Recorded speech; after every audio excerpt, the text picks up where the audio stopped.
Unfortunately, I can't fucking play live like that. So, you know, I just wish I had that ability to be able to play and sing, and I can't.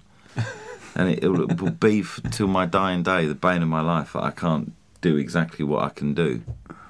You know, so I will always feel, you know, insecure and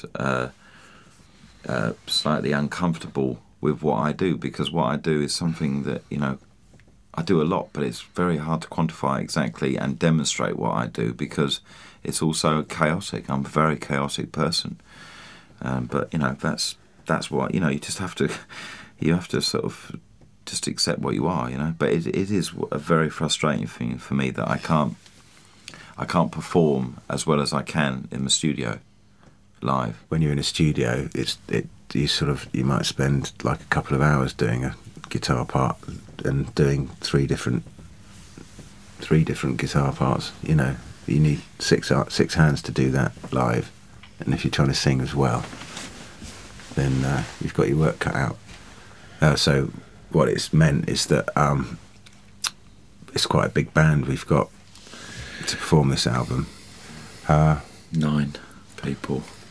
Yeah, I mean, but Graham Bionically Reconstructed is basically 3 backing singers, a percussionist and a guitar player, and Damon playing a bit of rhythm guitar as well.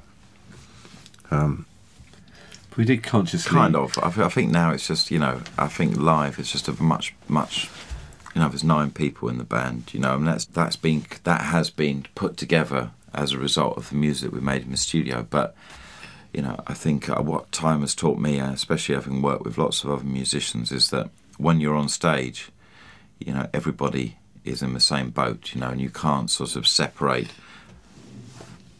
anyone, you know, you're actually all equal on stage. Absolutely. I mean, that is so important. When I make music, it's because it's the love of working with people, not about being the centre of attention. It's like, you know, all the people that make that possible for you to even go on the stage, all the people that make it possible for you to go to that venue, all the people that sell the tickets, or, you know, it's just, it is an enormous kind of collection of individual talents and neurosis and everything that creates anything, you know, in this world. And it's sort of, unfortunately, it's, you know, we're at a point in our society where, you know, it's going to burst soon, the idea of celebrity, because it's just becoming almost impossible to be a celebrity, to be like that. It's a sickness.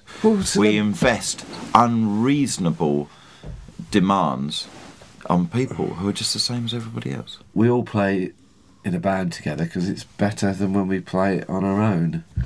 So I mean, oh yeah, that's not absolutely. True. And it would be even better if Graham was there now, Yeah. but he's not. So, you know, we just have to kind of make do.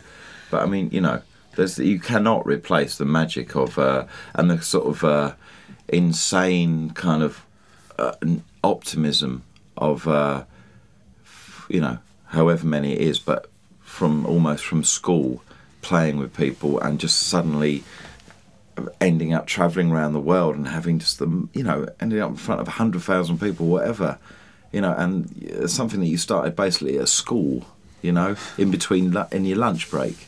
And then suddenly there's 100,000, you know. First time Graham and I played was at our school assembly in the morning at 9:30 in the morning, you know.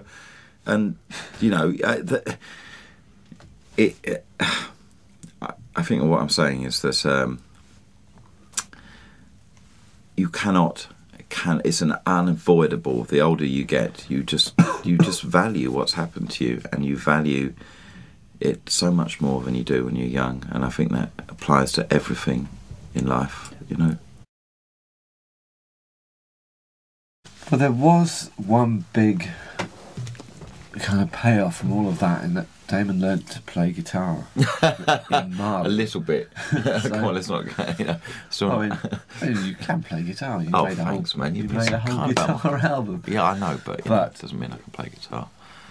It's so that the style that he learnt was the style that he needed to make music with the Malian musicians, and that carried on into this album.